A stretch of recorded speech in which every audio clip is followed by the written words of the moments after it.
اعوذ باللہ من الشیطان الرجیم بسم اللہ الرحمن الرحیم۔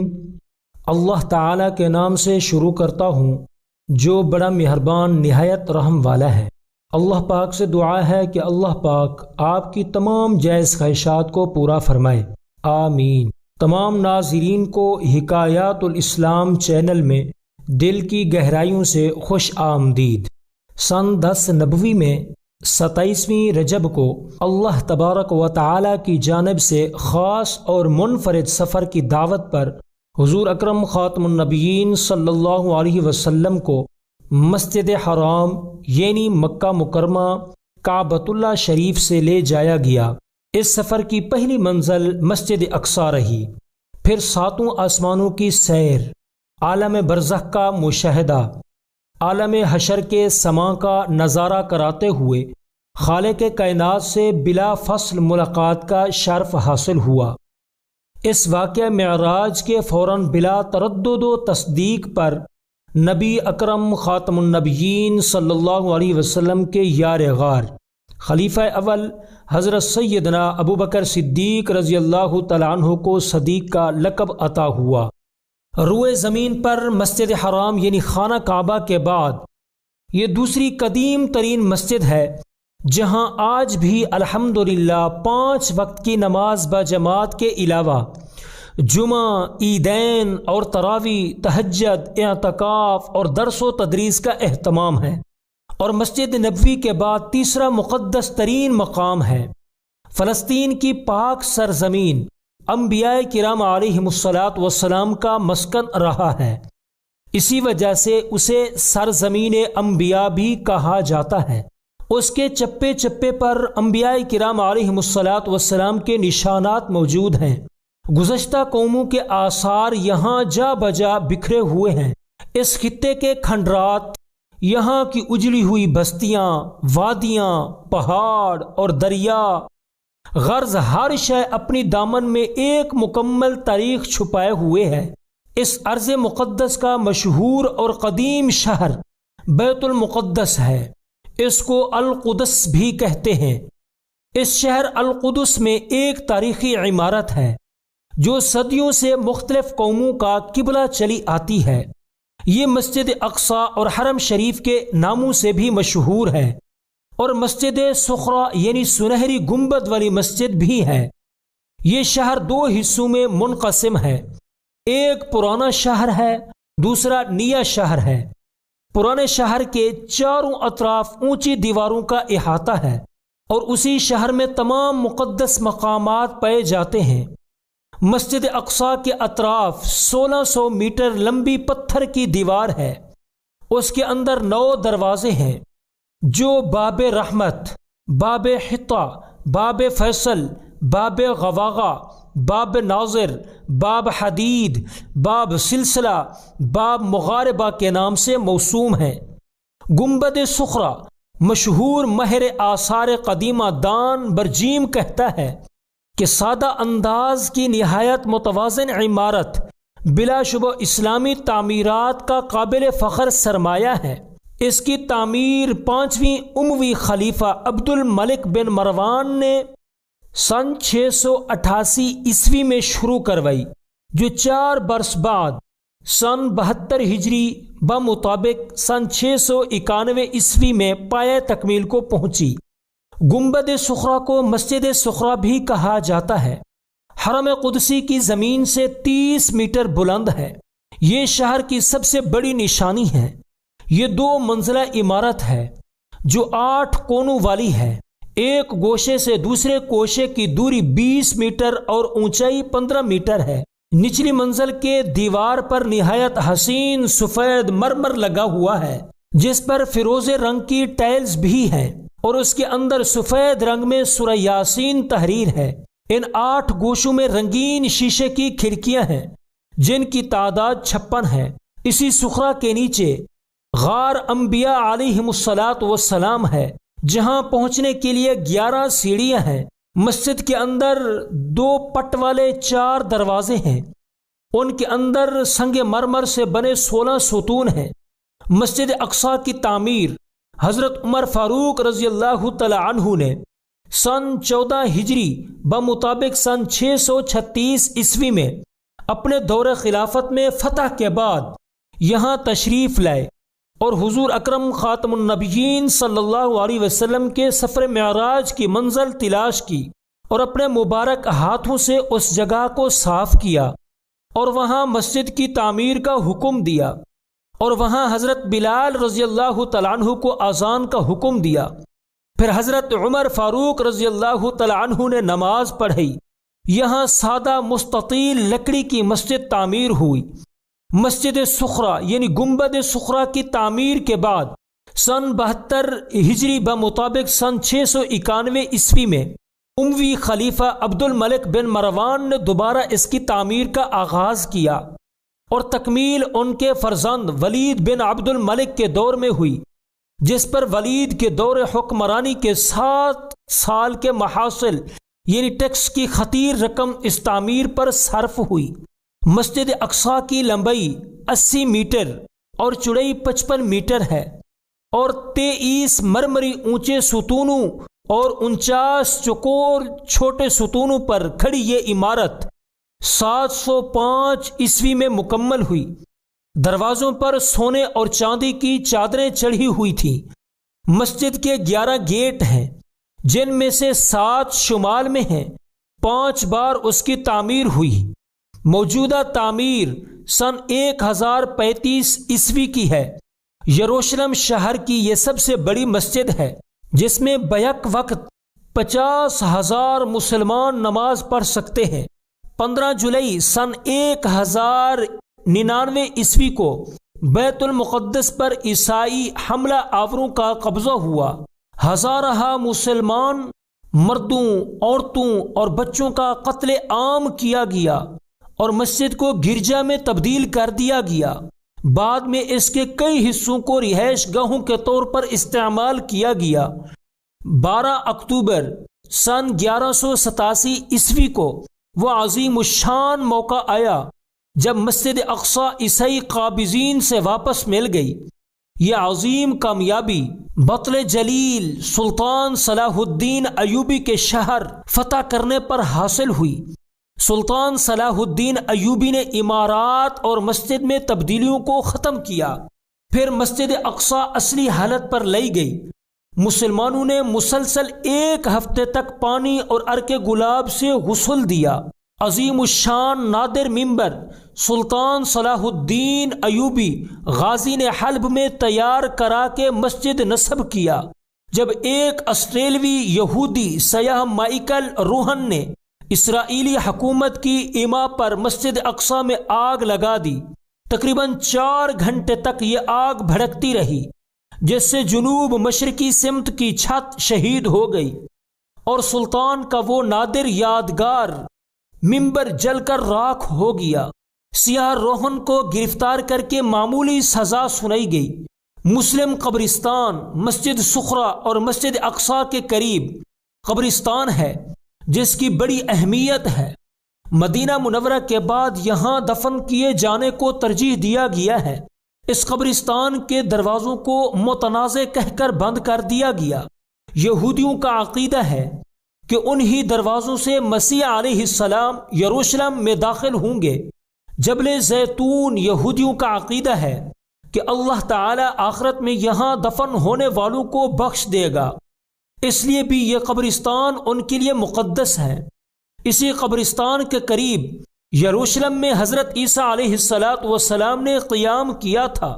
عیسائیوں کے کتاب انجیل کے مطابق یہاں کوہ موریا پر حضرت ابراہیم علیہ السلام اللہ تعالیٰ کے اس امتحان میں کامیاب ہوئے تھے کہ وہ اپنے بیٹے حضرت اسحاق علیہ السلام کو اللہ تعالیٰ کی راہ میں قربان کرنا چاہیے۔ یہودیوں کے مطابق یہ ان کے عظیم عبادت گاہ ہیکل سلیمانی کا دوسرا نام ہے۔ عیسائیوں کے یہاں مقدس مقامات بھی ہیں۔ عیسائیوں کے عقیدے کے مطابق حضرت عیسیٰ علیہ السلام کو یہاں صلیب پر چڑھایا گیا تھا۔ یہودیوں کی کتاب تلمود کے مطابق یہی وہ مقام ہے جہاں کی مٹی سے حضرت آدم علیہ السلام کی تخلیق کی گئی۔ یہی وہ مقام ہے جہاں سے حضرت آدم علیہ السلام نے اللہ تبارک و تعالی کے لیے قربانیاں پیش کی تھیں۔ یہاں مسیحا کی آمد پر مردوں کو بخشا جائے گا۔ یہاں ٹیلے کے ٹھیک نیچے مغربی دیوار ہے جس کو دیوار گریا کہا جاتا ہے۔ یہودیوں کا دعویٰ ہے کہ یہ دیوار ان کی قدیم عبادت گاہ کا بچا ہوا حصہ ہے، اسی لیے ان کے لیے یہ عبادت کی سب سے مقدس جگہ ہے۔ یہودیوں کا دعویٰ ہے کہ یہاں ہیکل سلیمانی تھا جسے 586 قبل مسیح بابل حکومت نے تباہ کر دیا تھا۔ بعض مؤرخ کہتے ہیں یہاں دوسرا عبادت خانہ تھا جسے رومی فوج نے 70 عیسوی میں تباہ و تاراج کر دیا تھا۔ اس دیوار سے لگ کر یہودی اپنی مقدس عبادت گاہ کی تباہی کے غم میں گریہ کرتے ہیں، اسی لیے اس دیوار کو دیوار گریا کہتے ہیں۔ دیوار گریا کو عربی میں المبقع کہا جاتا ہے۔ حرم کے وسط میں ایک چبوترے پر ایک مخروطی گنبد قبۃ الصخرہ ہے۔ حرم کی چاروں طرف حجرے ہیں۔ شمالی دیوار کے حجروں میں عربی یونیورسٹی تھی۔ جنوبی سمت مختصر عجائب گھر ہے جس میں مختلف نوادرات ہیں۔ مغربی دیوار سے ملحق ایک حجرے میں شریف، حسین، مکہ اور قریب میں مشہور مجاہد آزادی ہند مولانا محمد علی جوہر مدفون ہیں۔ اس مغربی دیوار کے بیرونی حصے کا نام دیوار گریا ہے جس کا طول 60 فٹ ہے۔ دیوار کے نچلے حصے میں بادشاہ ہیروڈ کے زمانے کے بڑے بڑے پتھر نہایت خوبصورتی سے لگے ہوئے ہیں۔ اوپر کے حصے پر رومی طرز کے بڑے بڑے پتھر نصب ہیں۔ دیوار پر جدید طرز کی نقش و نگاری کی گئی ہے۔ اس دیوار کی اہمیت یہودیوں کی تاریخ اور دینی نسبت سے ہے۔ خاص طور پر یہودی مرد و زن مذہبی تہواروں کے علاوہ ہر سبت یعنی ہفتہ کے دن دیوار پر گریا کی زیارت کرتے ہیں۔ حالانکہ یہ دیوار حرم کی ہے اور حرم کی تعمیر حضرت عمر فاروق رضی اللہ تعالیٰ عنہ کے زمانہ میں خود مسلمانوں نے کی تھی۔ بنی اسرائیل کے جلیل القدر نبی حضرت موسیٰ علیہ السلام اپنی قوم کو لے کر برسوں صحرائے سینا میں پھرتے رہے۔ اس زمانے میں انہوں نے اپنی قوم کے لیے ایک خیمہ عبادت کے لیے نصب کیا تھا۔ یہ خیمہ 45 فٹ لمبا، 5 فٹ چوڑا اور 15 فٹ اونچا تھا۔ حضرت جالوت کے وقت یہ خیمہ ایسا ہی رہا۔ اس زمانے میں یہود اس کی طرف رخ کر کے عبادت کیا کرتے تھے، گویا یہ خیمہ ان کا قبلہ تھا۔ 48 قبل مسیح میں حضرت داؤد علیہ السلام نے خیمہ عبادت کو شہر بیت المقدس میں کوہ صہیون میں ایک جگہ مستقل طور پر نصب کر دیا۔ اس جگہ کا نام بیت ایل یعنی اللہ کا گھر پڑ گیا۔ یہاں اللہ تعالی نے حضرت داؤد علیہ السلام سے ہم کلام ہوئے۔ 988 قبل مسیح طوفان نوح کے 1048 سال بعد حضرت داؤد علیہ السلام کے بیٹے حضرت سلیمان علیہ السلام نے اس خیمہ عبادت کی جگہ ہیکل کی مستقل عمارت بنوائی۔ ہیکل کی عمارت 20 سال میں مکمل ہوئی۔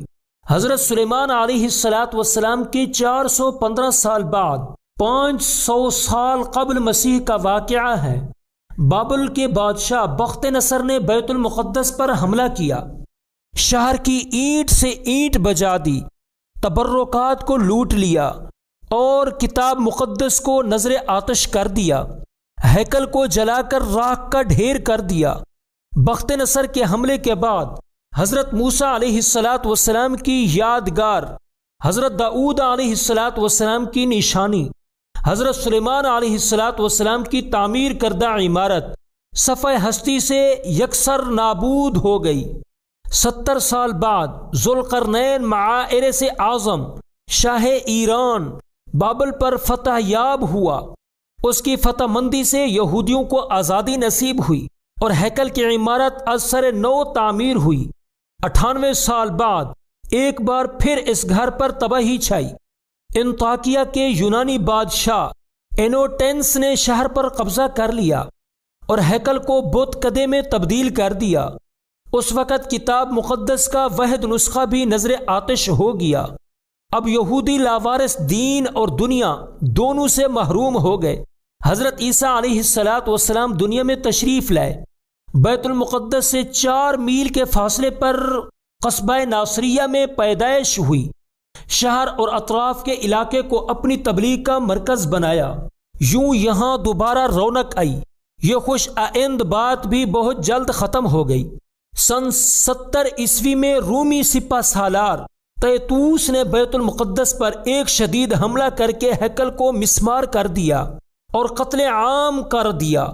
زندہ رہ جانے والوں کو جلا وطن کر دیا اور شہر کے ایک کونے سے دوسرے کونے میں ہل چلا دیا۔ 3 صدی بعد حالات بدلے۔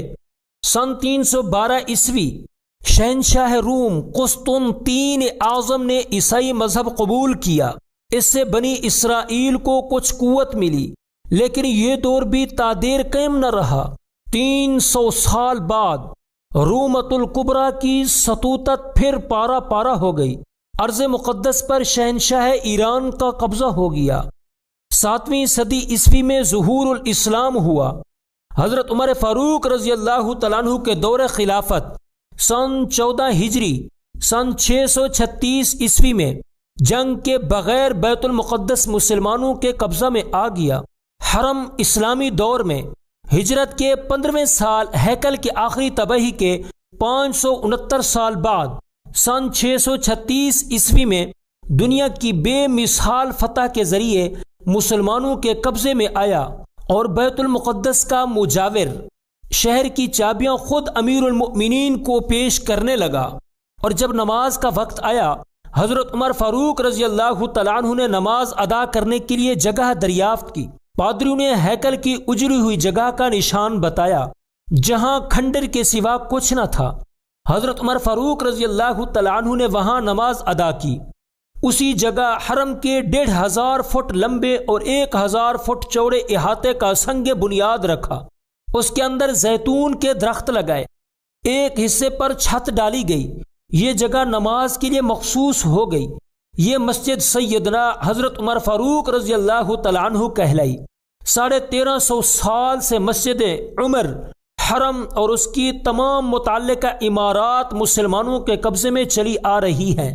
جس زمانے میں فلسطین پر برطانیہ کا قبضہ اور اقتدار قائم ہوا تھا، اس وقت یہودیوں نے اس دیوار پر اپنا حق ملکیت قائم کرنے کی کوشش کی، حالانکہ یہ دیوار حرم کی ہے۔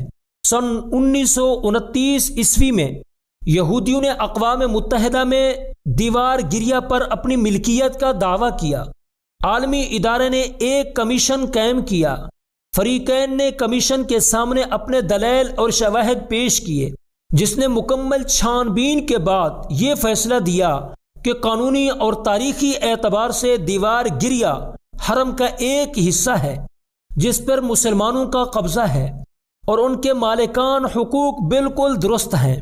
یہودیوں کو صرف اس قدر حق ہے کہ وہ اس کی زیارت کے لیے یہاں آ سکتے ہیں، لیکن بعد میں برطانیہ اور مغربی اقوام کی سازش سے فلسطین میں یہ المناک صورتحال پیدا ہوئی کہ 14-15 جولائی سن 1948 عیسوی کی درمیانی رات اسرائیل کے قیام کا اعلان کیا گیا اور شہر بیت المقدس کے کچھ حصے پر یہود کی اس نام نہاد حکومت کو قبضہ دے دیا گیا۔